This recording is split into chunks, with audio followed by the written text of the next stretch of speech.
গ্রামের এত সুন্দর মনোরম পরিবেশ কার না ভালো লাগে। আসসালামু আলাইকুম, কেমন আছেন সবাই? আশা করছি সবাই ভালো আছেন। আমি আপনাদের দয়া অনেক ভালো আছি। তো অলরেডি চলে আসলাম গ্রামের বাড়িতে। গ্রামের পরিবেশটা এত ভালো লাগতেছে। আমরা কিন্তু এই খালের মধ্যে গোসল করতাম যখন দেশে থাকতাম। তো ঢাকাতে থাকি, তেমন একটা খোলামেলা পরিবেশ, আলো বাতাস পাওয়া যায় না। ঢাকা শহর হচ্ছে গিয়ে বন্দিখানা। তারপরও থাকতে হয় ছেলেমেয়ের পড়াশোনা নিয়ে, নিজেদের কর্ম নিয়ে থাকতে হয়। আর গ্রামে আমার অনেক কম আসা পড়ে, যাই 2-1 দিনের জন্য আসি। যখন থাকার পরে কিন্তু আর ঢাকাতে যেতে মনে চায় না।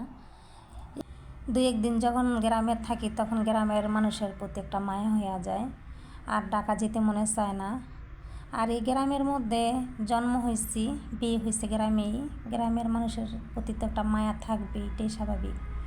আর এখানে আমার বাগিনা খেলাধুলা করতেছে, আশেপাশে আরও ছোটো ছোটো ছেলে মেয়েরা খেলাধুলা করতেছে। আর এই যে আমি, আমার শাশি শাশুড়ি, তারপরে ননদ আছে একটা, আমার মেয়ে আমের ভর্তা বানায় খাইতেছি। দুপুর টাইম তো একদম গরম লাগতেছে, আর গল্প টল্প করতেছি। গ্রামের পরিবেশ তো এমনই, চতুর্দিকের মানুষ একসাথে হয়, বিভিন্ন ধরনের কথাবার্তা হয়। আর মানুষ এক জায়গায় থাকে না, ঢাকা শহরের মতন বিভিন্ন মানুষের সাথে দেখা হয়।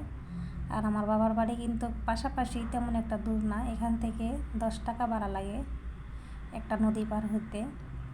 আর এখন তো গাড়ির রাস্তা হয়ে গেছে চতুর্দিক দিয়ে, রাস্তা তেমন একটা দূর না, কাছাকাছি। আর এই যে ছোটো ছোটো ছেলেমেয়েরা কী সুন্দর খেলাধুলা করে। ওরা সারাদিন এই জায়গায় থাকে, বিরিং দিয়ে খেলতেছে। ছোটো সময় তো আমরাও খেলতাম এই বাচ্চাদের মতো। তো আমি কিন্তু কতক্ষণ ওদের ভিডিও করলাম, কি সুন্দর করে খেলতেছে।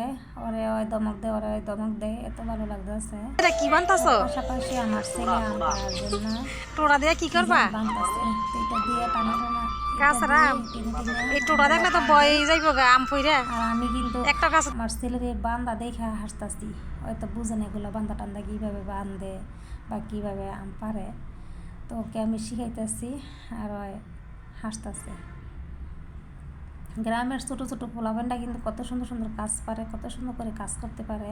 আমার ছেলের তো এগুলো শিখে নাই, গ্রামে থাকে নাই, ছোটো সময় ঢাকা আইসা পড়ছে। তো এই যে দেখেন কি দিয়া বাইন্দা আম পারতাছে।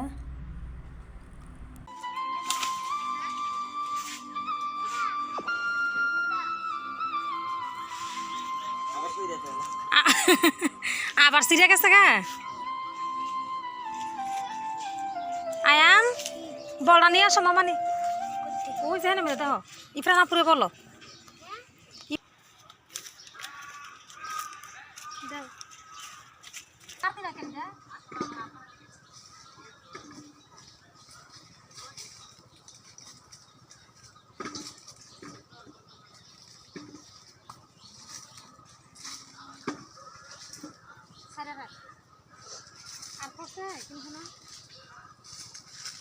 এই যে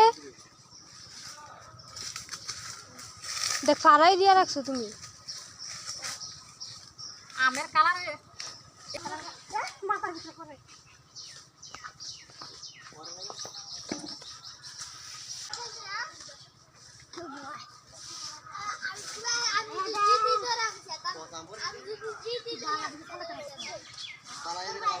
কোনটা পালা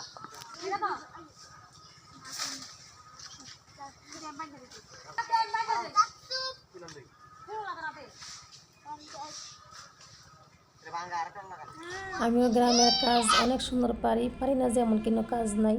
সব যেই কাজ দিবেন সেই কাজই ভালো পারি না যা তা কোনো কথা নাই, সব কাজই করতে পারি। ঢাকা শহরের কাজও পারি, গ্রামের কাজও পারি।